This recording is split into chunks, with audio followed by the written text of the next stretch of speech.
The price of an item is pretty much solely determined by how much a player out there is going to be willing to pay for it. As you can see now, I've just removed my helmet and I'm missing some resistances. If there is a helmet out there with the resistances I need, I might pay a premium for that. If there's a cheaper helmet with the wrong resistances, same affixes, I'm not going to want that because it doesn't fit my build. The item may not have value to someone else, but it has value to me. In this video, I'm just going to go through rule of thumbs on how to figure out whether an item is worth something, how to identify a good item quickly. I'm not going to go through how to use a price checking tool like Exile Exchange, Overwolf, or Sidekick. Those tools are really intuitive and really easy to use. Anyone can use them. But in this video, I'm just going to focus on how to identify items that are valuable. I'm going to go through and explain why they're valuable. I'm going to explain certain nuances in certain items, such as amulets, for example. So let's get right into it. A decent item has life or energy shield and 2 resistances at minimum. This is the minimum baseline item you will put on when you go into maps. Certainly not true right now because we're 2 months into the league. Everyone has good items. No one's going to buy some random 100 life ring with like 2 resistances. But let's talk about what drives an item's price up. First of all, how desirable is your item mod? How desirable is your affix? How many good affixes do you have? How many desirable affixes you have? How rare is your affix? And whether your affixes have any synergy. For example, everyone wants energy shield, correct? For a helmet in an energy shield build, you really don't want life. You want energy shield instead of life. This is because energy shield is scaled by percent increases to your energy shield from your amulet, from your passive tree, from a variety of different sources. A good energy shield helmet would be the best base available. This one has the highest energy shield compared to the ones before it. The best energy shield base is the feathered tiara. You need high increased energy shield to drive up the base value. Right now we're just doing like baseline, right? We're just doing what's a decent item. We're gonna have tier 1 like increased energy shield and like 2 resistances. And for energy shield bases, I'm gonna say that chaos resistance isn't really that valuable. So this is what a half decent item looks like. Nobody's gonna be buying this now, but this is basically the minimum. We're asking for high energy shield or life and 2 resistances. And in this case, because it's an energy shield base, something like chaos resistance is actually less desirable because chances are that person is playing chaos inoculation as well. Now let's move on. What is the price of an item like this right now? Let's go and check. So go in, helmet, and we're looking at 2 tier 2 resistances. We're going to do a weighted sum of any of these resistances that isn't chaos. And we're going to do 80.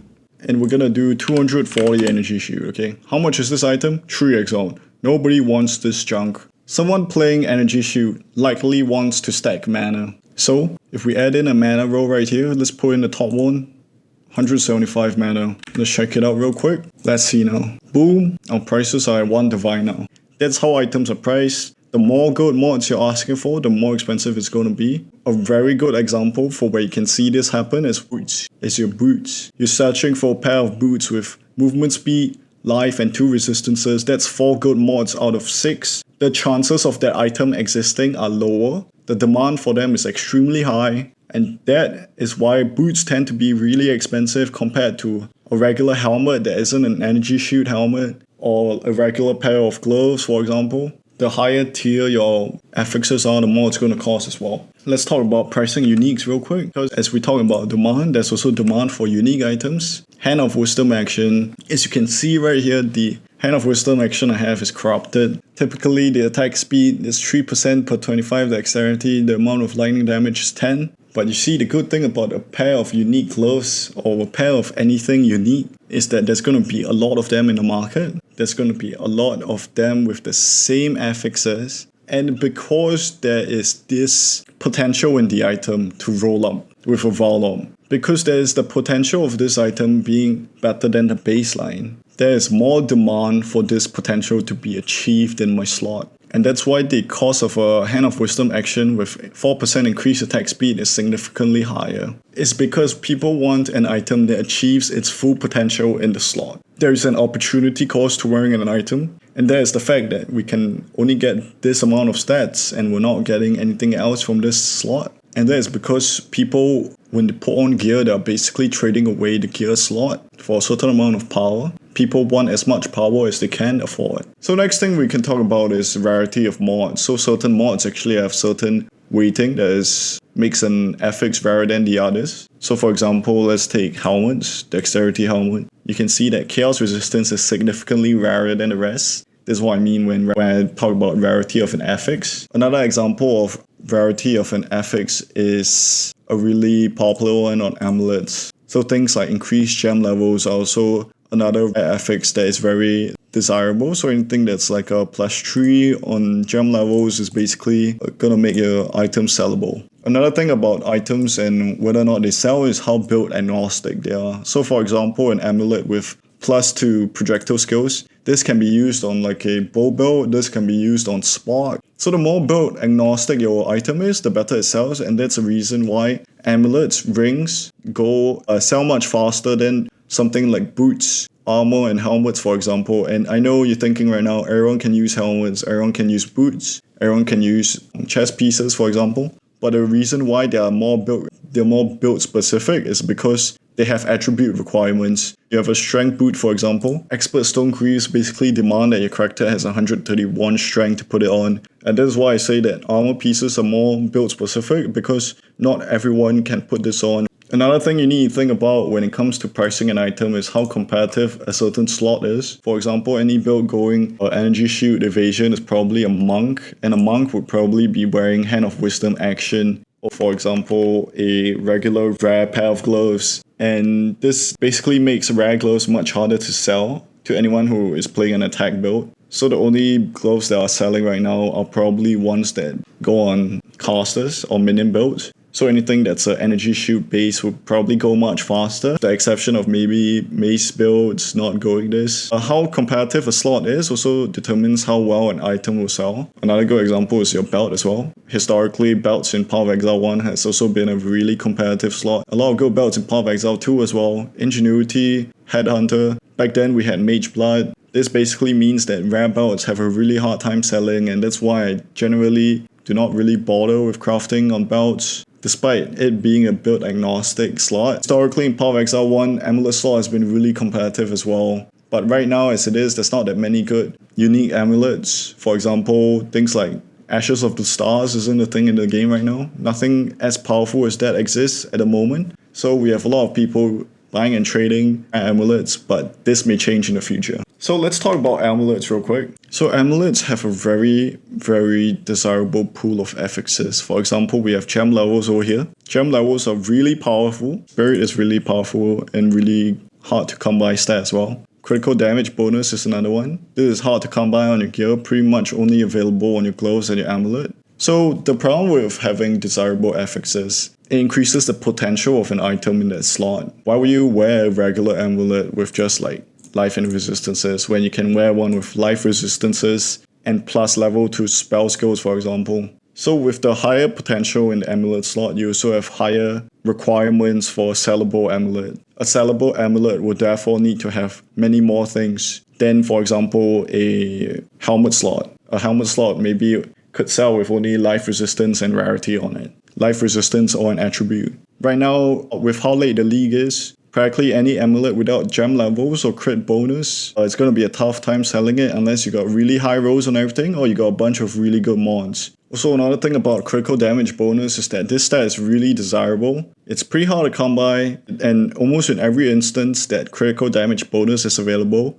it's actually more valuable than critical hit chance. The only situation where I think critical hit chance is an acceptable stat for gear or jewels is when they are placed together. When they are placed together with increased critical damage bonus and increased critical hit chance, they can actually become really expensive, really desirable items. And let me just put out a picture of a jewel I just sold like a day ago, and critical hit chance can reach a cap as well. When you reach 100% crit, any more is kind of useless. Whereas critical damage bonus is always in demand. Another thing about amulets is that it's a really nice way to get attributes that you can't get elsewhere on your build. And for those of you that don't already know this, every armor has an attribute linked to it. So a intelligence base can only roll intelligence on like a piece. Whereas something such as a dexterity intelligence base, which is this tribal mask over here, can roll both dexterity and intelligence. So this means that a spark mage, for example, who's wearing this tiara can only get intelligence on their gear. They have trouble getting strength and dexterity on their build overall. And your rings and amulet is a really good place to get these attributes that you need. And you're probably wondering, why would a spark mage even want dexterity or intelligence? And you're right, they generally don't. But every build needs a certain stat before they can function properly. For example, all my strength is coming from this headhunter over here. I got 47 strength, and if I take it off, I only have 7. So the moment I take this off, you can see my build kind of doesn't function. I can't use all these support gems. I can't even use some of my gear. So you do need a minimum of off-build stats. Like a spark mage needs a bit of dexterity and strength as well for certain support gems. So amulets and rings are a really nice place to find off attributes. Let's move on to the other jewelry slot. Let's talk about some rings. And rings are an item with really strong base types. You can see over here we have things such as additional skill slot. Breach rings are really powerful. The amethyst ring is good, but it's also not as powerful as chaos resistance on an affix, which can roll up to double. So I would consider the sapphire, topaz, and ruby rings as the top few, alongside with the prismatic ring as well. So you may already notice that rings are more expensive than other items on your build. And a big reason for this is because rings are build agnostic. There's more demand for a good ring because more players can wear that ring. And mods such as gem levels and critical damage bonus is not available in Path of Exile 2. So by nature, attributes and resistances become the most desirable suffixes on your rings. And for prefixes, life and mana are really useful as well. You get a synergistic damage roll on your ring, it can really drive up the value. For example, if you get cold damage over here, and you get cold damage to attacks, and you get life roll, this is going to be really nice for someone that's playing, for example, a bow build. But you gotta watch out for items that lack synergy. If you get a really high roll fire damage and you get % increased cold damage, this may not be as valuable as if you got 2 of the same type together. So do not just look at the tier of your affix, and do not just look at the number of good affixes. Another thing is that attack builds also tend to favor cold and lightning damage as well. This is partly due to Hand of Wisdom action. This is also due to the nature of certain builds that are really popular. For example, Lightning Arrow really wants flat cold damage as well. So what a Breach Ring allows you to do essentially is do things that you can't do on regular rings. For example, when you have all attributes, dexterity, intelligence, you can use a catalyst known as an adaptive catalyst. And this tool isn't working right. It doesn't let me go past 20%, but it should let me be able to push up these modifiers to 1.5x of its original value. So instead of 33, we'll get about 50 dexterity, 50 intelligence, 19 all attributes. There are applications for rings that do not attribute stack as well. For example, if we have cold resistance, elemental resistance also has a cold tag over here. Some chaos resistance, cold damage, flat cold damage, and some life. What's going to happen here is if we put on a catalyst that increases the cold modifiers, it will prop up all the elemental resist, cold resist, flat cold damage, and % cold damage. And this goes up to 50%, which means the values will be much higher than what you see here. And right now this tool doesn't work correctly, but as you can see, despite it having a lower baseline, it has higher potential as well. So I'm going to talk about body armor, chest pieces real quick. Chest pieces are where you get most of your defenses for your character. This is where you get most of your armor, most of your energy shield, most of your evasion. And one thing you need to know about chest pieces is that if you look at energy shield bases, for example, the energy shield value on them tend to go up as the item level of your item goes up. So as you get to higher level bases, you get to see more energy shield on that gear piece. And you can see this moves on to the advanced bases and the expert bases as well. But within the top 3 base types, let's see pure energy shield bases, right? There's always a level 65 piece, a level 70 piece, and a level 75 piece. And you will notice that there is differences between these 3. You need to think about whether or not you want just pure defenses, in which case you'll go with the level 65 base. For example, the Hex's Robe has 184 energy shield,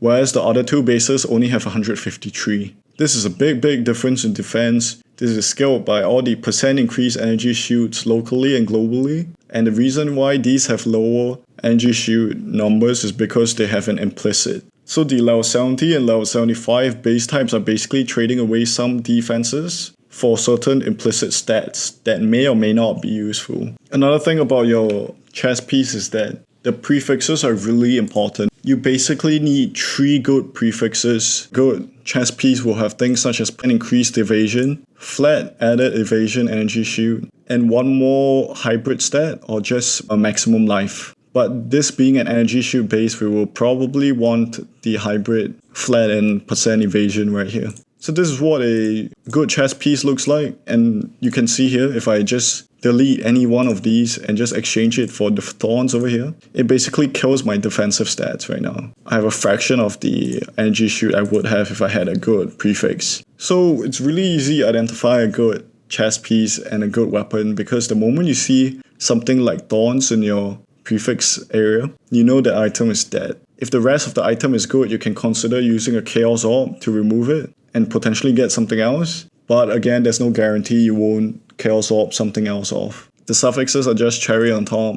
You know, really nice to have 2 resistances or an attribute, for example. But of course, having good suffixes will drive up the price of your item as well. Base type for your armor really matters. For example, we have a really good chess piece with good prefixes and good suffixes as shown here. But the reason these are only 30 exiled to a divine is because this is on an undesirable base. And you're wondering right now, +1 to all max resistance is a pretty good stat, right? And yes, it is a good stat. But you need to see the other base that it's competing with. The Sacrificial Mantle is competing with a base type known as the Shaman Mantle. And the Expert Shaman Mantle gives you 20 to 30 spirit on the implicit. And the people who are playing an armor and energy shoot are probably just necromancers. They're probably just minion builds. And for a minion build, what would you rather have? Would you rather have spirit, or would you rather have +1 to all maximum resistances? So let me just swap this over real quick, alright? I'm gonna, instead of search for a Sacrificial Mantle, I'm gonna search for an Expert Shaman Mantle.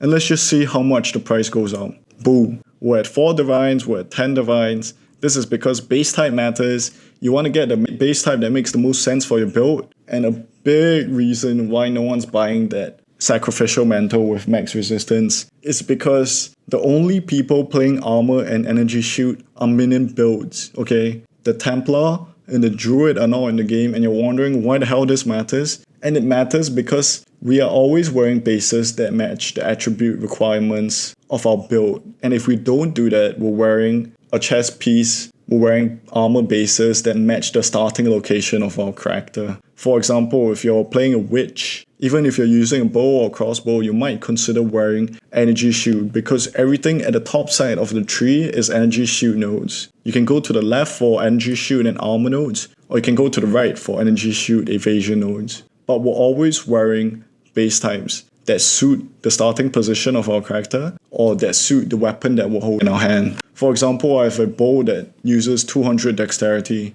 I could go armor right now. I could go armor, evasion, bases for example, but I don't have enough strength for that. I have enough intelligence to play evasion and energy shield. I could totally do that right now. I could totally swap. But if I was using a crossbow in my hand, I would have about 100 strength, 100 dexterity already. At the point, I could consider making my use armor and evasion bases instead. We're always making our decisions based on our starting position. For example, where the armor and evasion nodes are, or where all the pure evasion nodes are, or where the evasion and energy shield nodes are as well. So the reason why the Sacrificial Mantle is so undesirable right now is because the Templar and the Druid, who would probably totally use the Sacrificial Mantle, just aren't in the game right now. And this is a really good example of, again, why popularity and demand drives the price of your item as well. If there was already the Templar and the Druid in the game, but no one's playing them, it's a fraction of the players, you're still going to see the same situation. You're still going to see no one buying any of these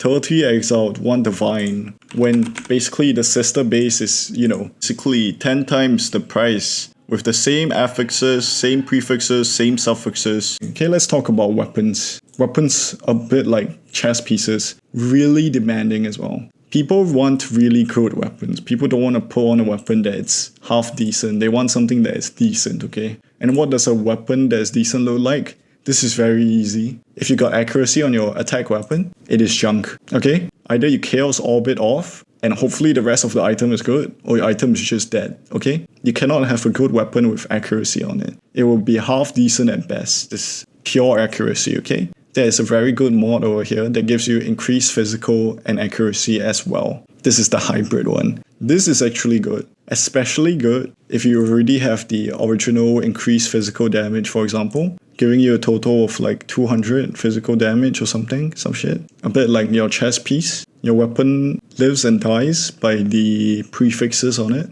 So if you have a really good bow, for example, +2 projectile skills, plus attack speed, and additional arrow, for example. If you have all of this, you have insane suffixes. These are crazy good. But I'm going to tell you something. If your prefixes are bad, this item is junk. Nobody is going to buy this item. And the reason why is because attack builds live and die by their weapon. Okay, it's very hard to get flat physical damage in this game. It's very hard to get basically attack damage on your build in Path of Exile. You can get flat sources from like your rings, your gloves, but generally most of it will come from your weapon. So your attack build lives and dies by the prefixes. If you got good suffixes, nobody cares. You're gonna need good prefixes as well. A good bow will have things such as increased physical damage. This is almost necessary for most builds, okay? Except for the base types without physical built into it. Flat physical as well, to, synergize and multiply with the increased physical from your rune sockets and from your prefix. And depending on your build, you want like cold or lightning damage. Fire damage isn't really that desirable.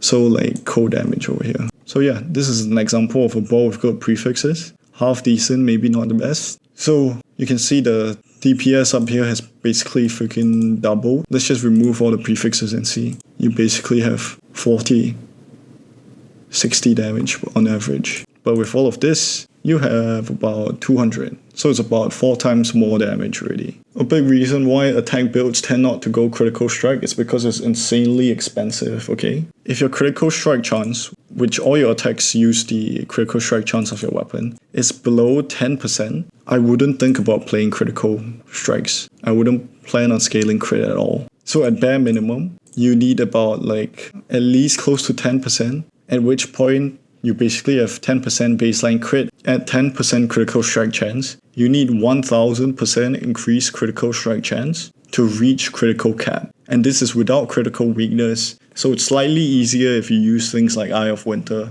But that's a big reason why attack builds don't go crit unless you're using quarterstaffs, which start with like 10% critical strike already. And another reason is because you really want the percent to critical damage bonus. It is typically 200% critical damage bonus. This is a plus to the percentage. It's not percentage increase, it's percentage. So it changes that 200 baseline damage bonus to 240, for example. And that 240 crit damage bonus is affected by increases to critical. The reason why we don't go critical strikes on weapons, on attack weapons typically, is because at the point you can think about playing critical strike, you basically have a weapon that is a mirror tier bow with basically perfect prefixes, perfect suffixes. Only then you think about playing critical strike. That is a pretty demanding prerequisite. And that's why you don't see builds such as Lightning Arrow going crit unless they are playing a mirror tier, mirror bow. A lot of currency to invest and waste, honestly. Unless you're playing quarterstaffs, which they already have 10%. Another thing I have to say about buying bows on the trade side as well is that, I don't know about you, but people who play Path of Exile 1, we typically search for bows by DPS. So, for example, I'm playing Lightning Arrow. I want anything that is, flat cold damage. And I do not want fire damage. And I want a bow that is either a dual string or gives me an additional arrow. And right now what I'm doing here, you see count 1 is basically saying I want either one of these. Give me any one of these. Not is saying I do not want fire damage. The stat filter up here is saying I do want flat cold damage, okay? And I'm just going to search for DPS of minimum 440, similar to my bow. You see 10 Divine. At the state of the game, attack builds, any build that uses an attack. Heralds are fucking overpowered. Do you already know this? Well, you should. Heralds are like slams. And you're wondering, what the f do you mean heralds are like slams? Have you ever played a slam build in Path of Exile? You don't care about how fast you attack.